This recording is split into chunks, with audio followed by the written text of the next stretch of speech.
Hello and welcome to the Forward Together podcast. I'm Rick Muma, president of Wichita State University. Today we're going to talk about the Wichita Biomedical Campus, an exciting project that we've been working on for quite some time and at this very moment is being constructed in the heart of downtown Wichita. A quick overview of the project.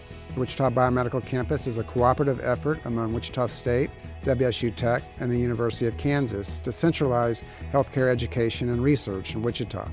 The $300 million facility is the largest ever investment in downtown Wichita. Anticipated to open in 2027, the campus will accommodate 3,000 students and establish Wichita as a hub for world-class healthcare education and research.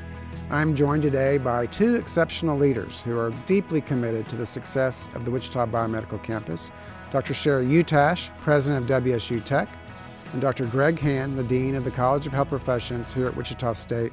Welcome to the show, Sherry and Greg.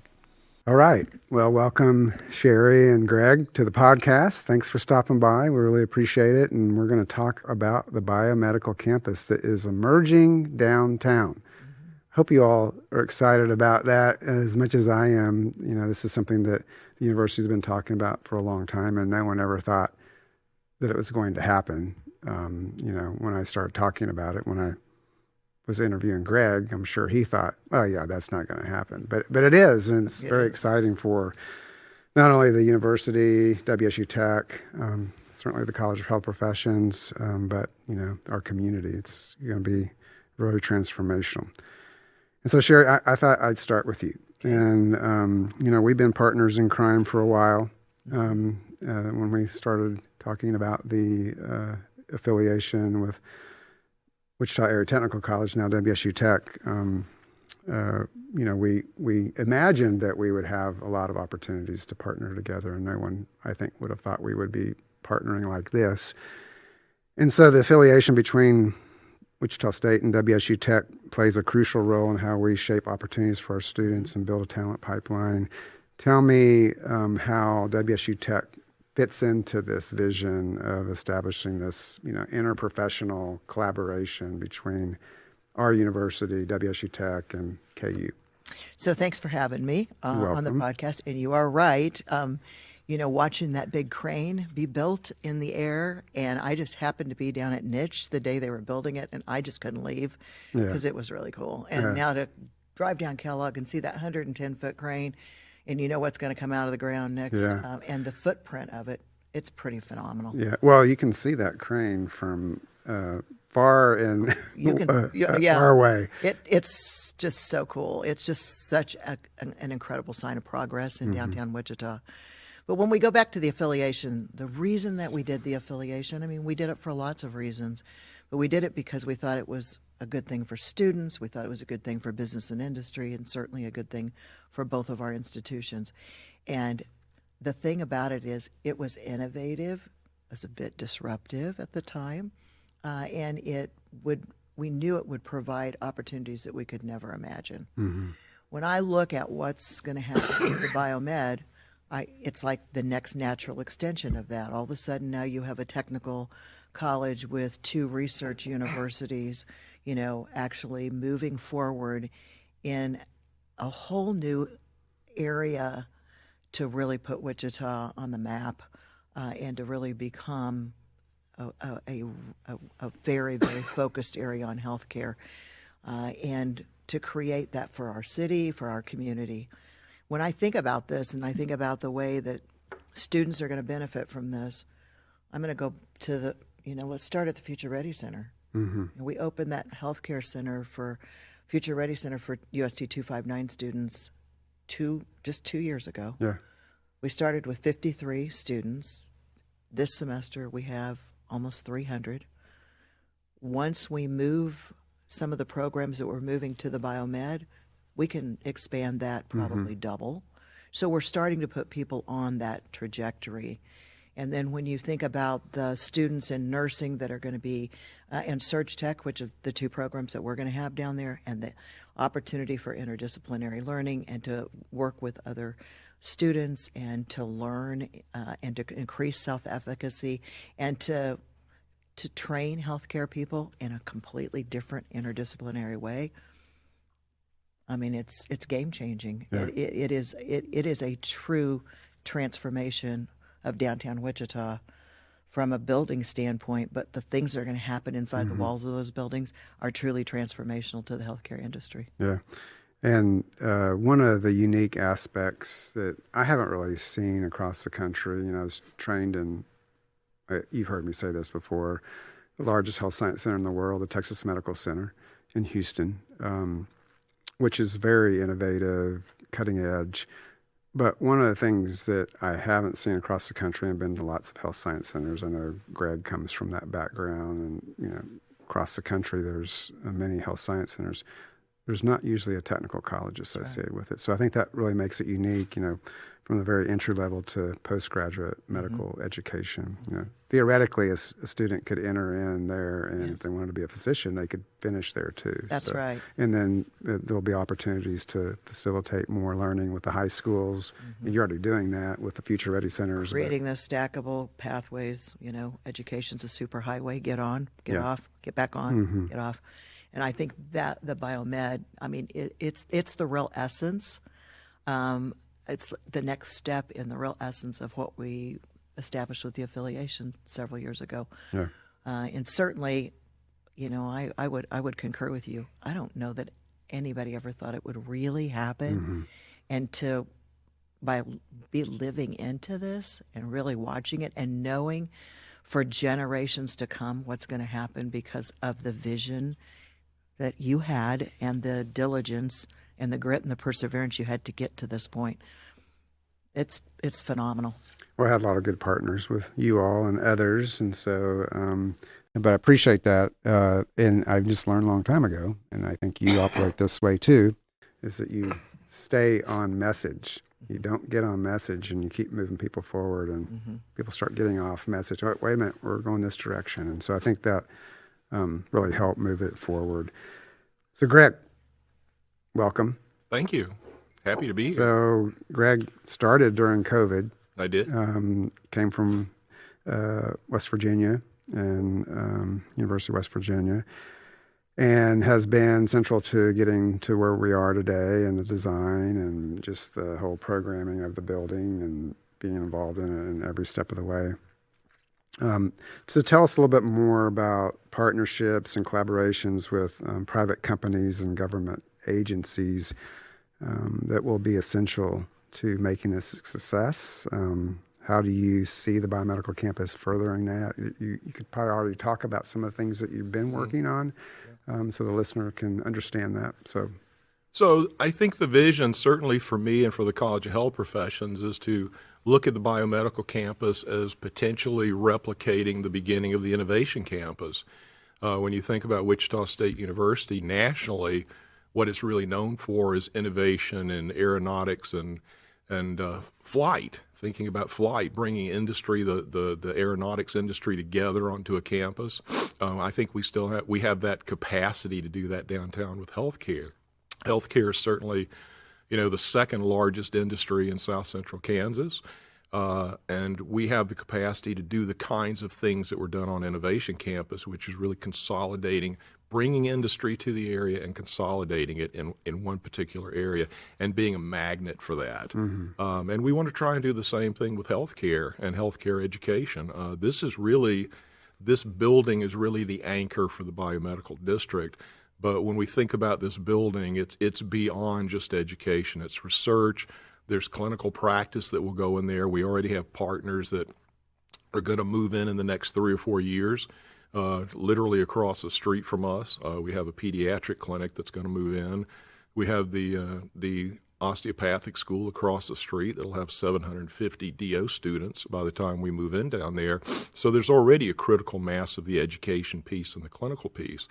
The other piece we need is to really be the magnet for industry, not only to bring it into the state, but also into that area, so that we can be seen as this core of education, research, practice, and industry partnerships. And I think that's the direction we want to go. That's what WSU was able to do on Innovation Campus, and we'd like to see that happen downtown in the biomedical corridor. Yeah, and I'm glad you brought the Innovation Campus forward as an example of success that we already, it's the proof of, a proof of concept of how this works. And we know that that's going to attract. It's already started to attract even before steel is coming out of the ground.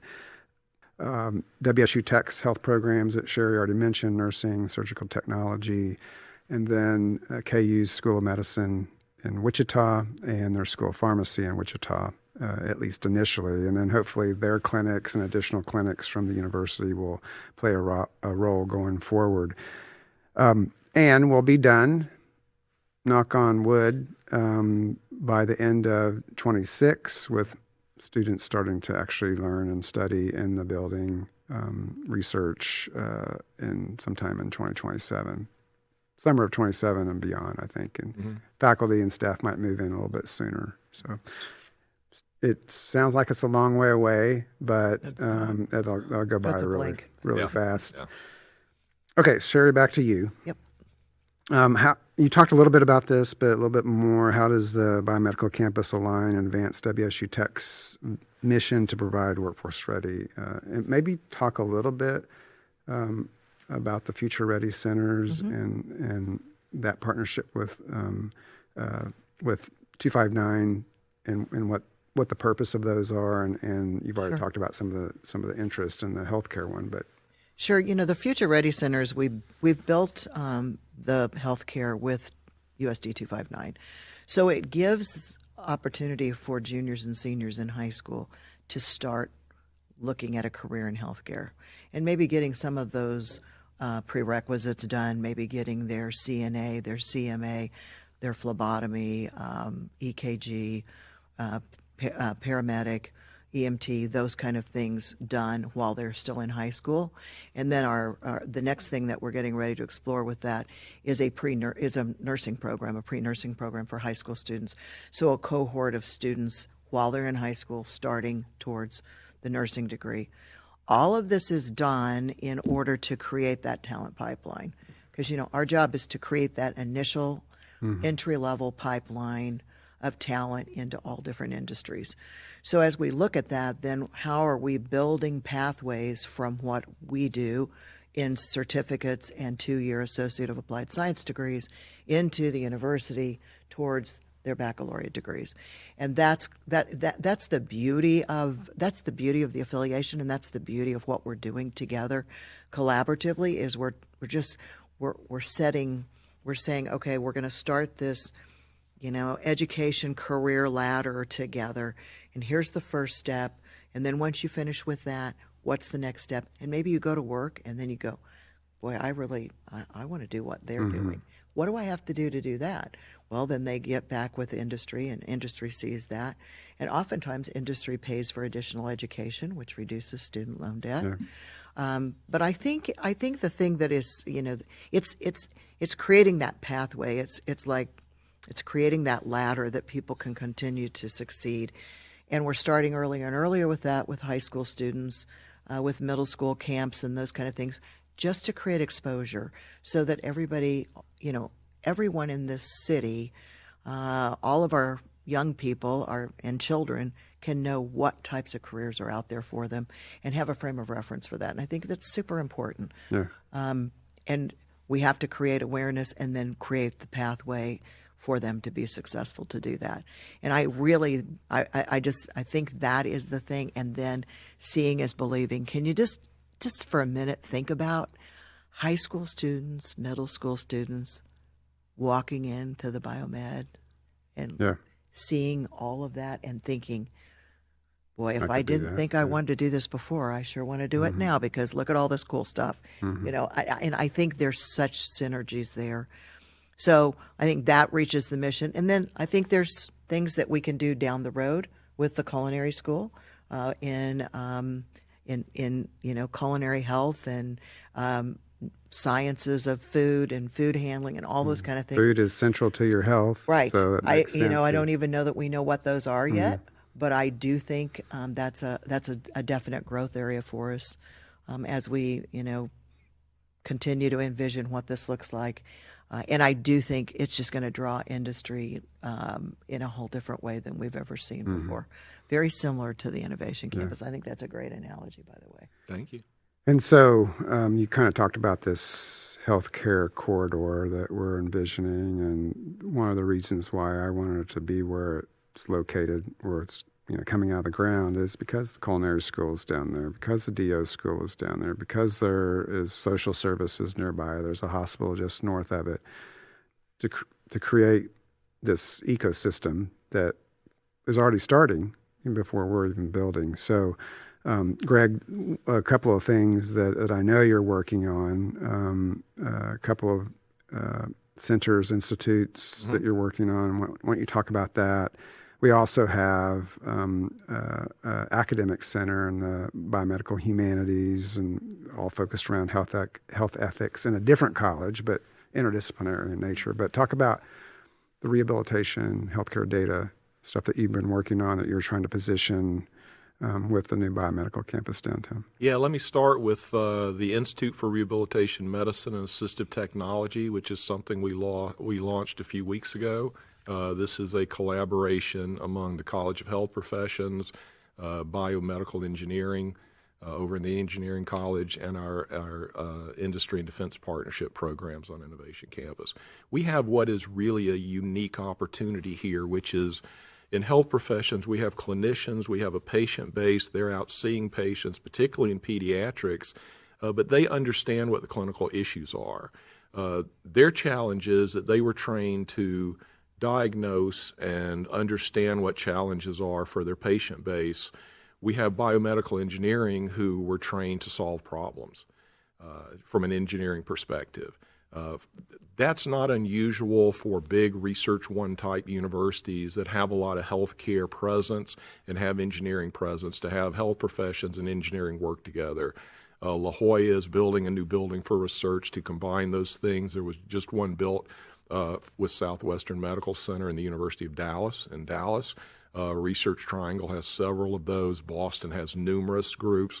We're trying to build that relationship as well. What we have that is really unique is not only do we have the capacity to identify and understand the clinical challenges, but we also have the ability to solve those challenges technically, building devices, building new technologies.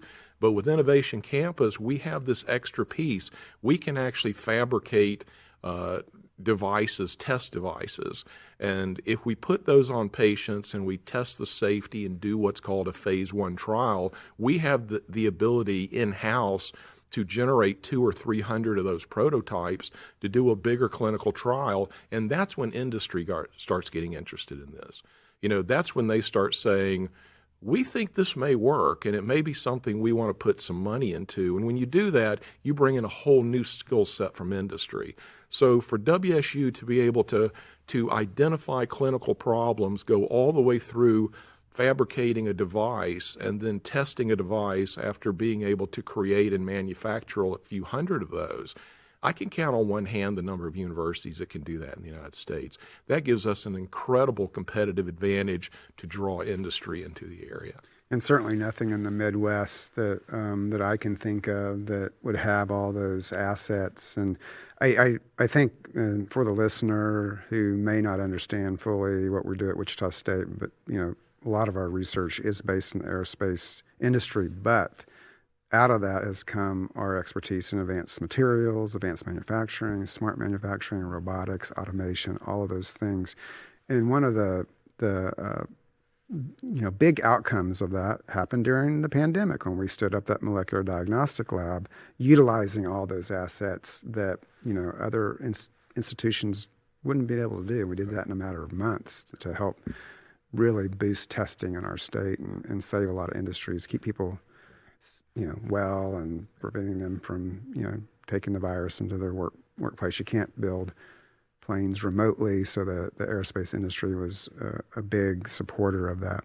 One of the interesting things about Molecular Diagnostics Lab is not only have they been incredibly successful at doing testing, high throughput testing for COVID, they've also developed a research program there where they are really searching for what I call the holy grail in medical lab sciences, which is testing getting away from blood, being able to use fluids, being able to use saliva, things like that to get away from sticking needles in people. And they're not only beginning to use those kind of tests, but they're able to stack those tests.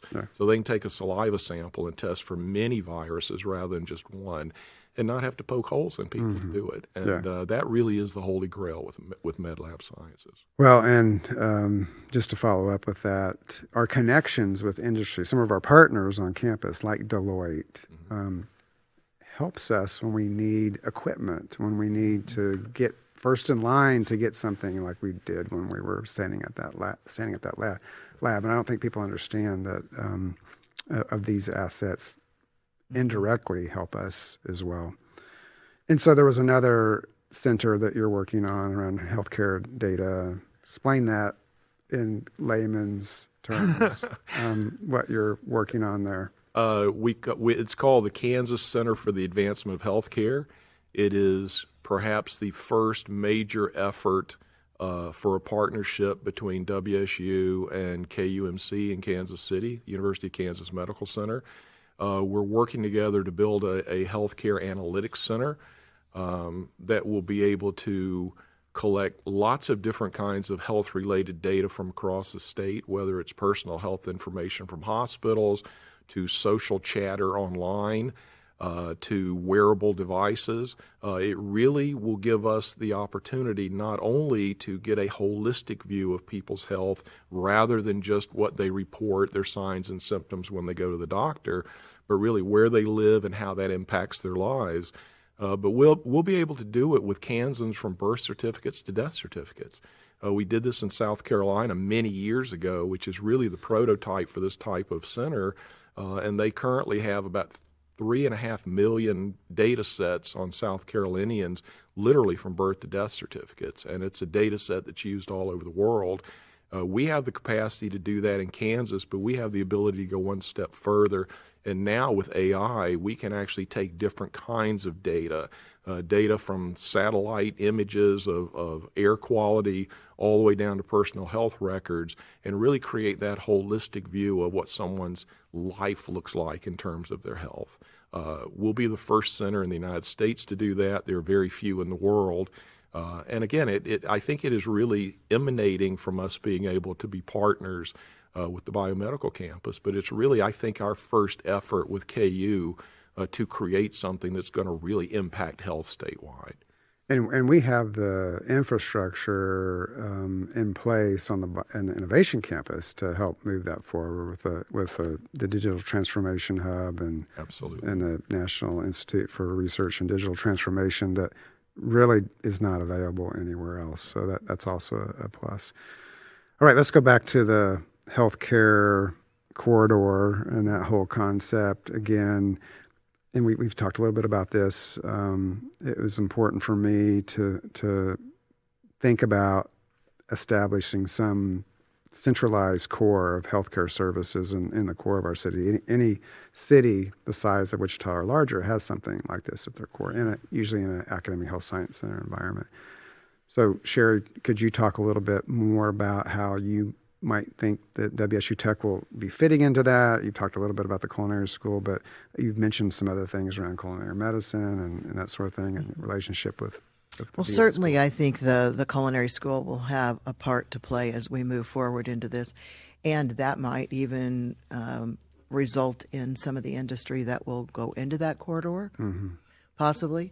The other thing, too, is, let's think about the partnerships that are going to naturally occur as, we are really building in our RN program, we're building the capacity in that program. We're building the bridge programs from, paramedics to RN and from PN to RN, and we're going to continue to build these bridges to be able to continue to build careers that will then ultimately be able to go into the BSN program at the university in the Biomed Center. When you think about industry, this is such an economic development opportunity because, think about any of your healthcare ecosystems. They're like cities.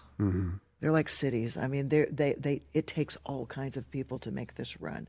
So not only do they need the healthcare individuals that we're going to be educating and getting ready to go into that talent pipeline, but think about all the other functions of these ecosystems.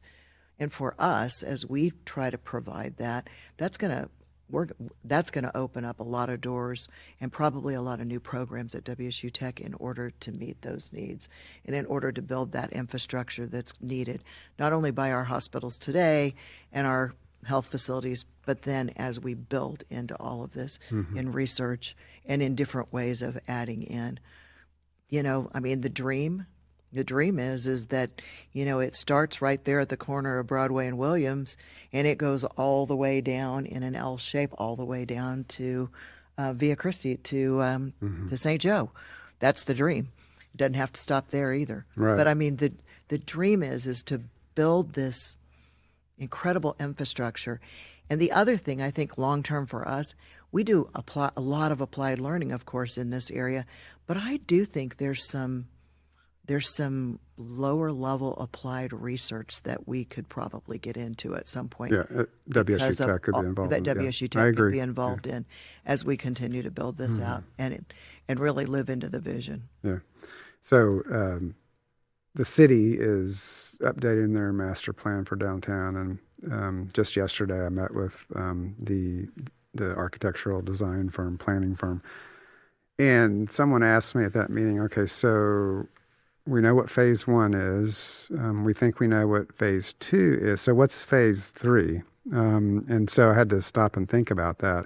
And really the next step is that bioscience connection with industry, and where would that be? And they even said, well, could the dental school, does it have to be across the street from the phase 1 of the biomedical campus? And I hadn't thought about that either. I think it does, because we're trying to leverage some of those resources. But as you both know, we kind of use Phoenix as a model because it's the most recent sort of health science ecosystem that's been developed in the last 20 years. And they bookended that district with research on one end and education training on the other end, had a high school for the health sciences in the middle. So we do need to think about, because we have developers that are actually starting to work on that in the north part of this Envision corridor, we do need to start thinking about, well, what would the next thing be? And my message to them is important, I think, is to demarcate that area so people understand what this is. You know, we have people asking all the time, well, where should I build if we were to come here? I think it needs to be intentional like that. And so we'll see where that goes. But I'm excited that the university is going to play a role in helping shape that as well. I'm sure you all be involved in conversation. So Greg, same question for you. You kind of alluded to you call it a healthcare district. I call it a healthcare corridor. Some people call it a bioscience corridor. Whatever ends up being called, same principle. How do you see the college fitting into that, and here at the university, or other things that we haven't really talked about? Well, from our college perspective, we really have 4 missions. We have the education mission, the standard tripartite mission of education, research, and service. For service in health professions, it's really outreach. We also have that clinical piece, which many of the other colleges don't have. We have an expectation of clinical practice, and we have an expectation of impacting people's health through clinical practice. All of those things will fit very nicely into the biomedical corridor.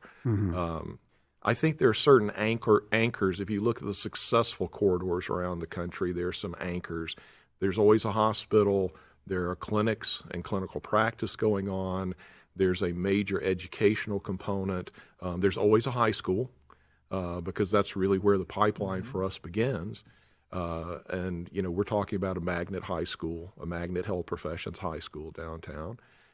So I think we already have a good anchor in there with St. Francis on the north end, with us on the south end. It really, as you allude to, what's going to go in between. We need industry coming in. They're going to come where they see their employment. Where they see their next generation of employees. not only in terms of hiring them, but also being involved in the education of them. Innovation Campus has done that incredibly well. So the prototype for us, that model is already there, and we want to do that. The next steps I see, and we're already doing it, is talking with industry. We have at St. Francis, we certainly have, for example, probably the premier structural heart program in the world, where they're doing minimally invasive heart surgeries and doing just incredibly progressive things. Companies come all the time. Vice presidents and presidents from international companies fly here all the time to watch them do the surgeries and do those kinds of things. We want to be more involved in that. I'm sure Sherry, with her Surge Tech program, is very interested in playing a role in that. But again, to have that pipeline from high school to university level, where we have employees coming out, or future employees coming out at different levels, from associate degree to bachelor's all the way up to doctoral, and the clinical practice, all of those things in the same area, it's going to be a huge magnet for industry. Not only industry to build their own buildings, but to have buildings where you have education and industry working together, potentially on different floors, maybe on the same floors. But if you look at the successful biomedical districts, you see that happening now, where buildings are being built with a combination of the education and the clinical and the industry pieces together, whether it's basic science labs or more applied sciences. I think that's really the future of these districts, and I think we're lining our assets up perfectly to do that. Yeah, I agree. Well, we could talk all day long about this, but if the listener would like to learn more about the biomedical campus, go to our website, wichita.edu, and search Wichita Biomedical Campus. It'll take you to a website with renderings and a live cam where you can actually see, as Sherry mentioned, the crane that's, a couple hundred feet in the sky. You can see it from all over, is up, and you'll start seeing steel coming out of the ground in a couple of weeks, and it'll be completed in about 2.5 years. So thank you guys for being here today. It's good to see you. Thank you. And we appreciate the conversation. You bet. And thank you all for listening. And be sure to rate, review, and subscribe wherever you listen to the Forward Together podcast. Go Shockers!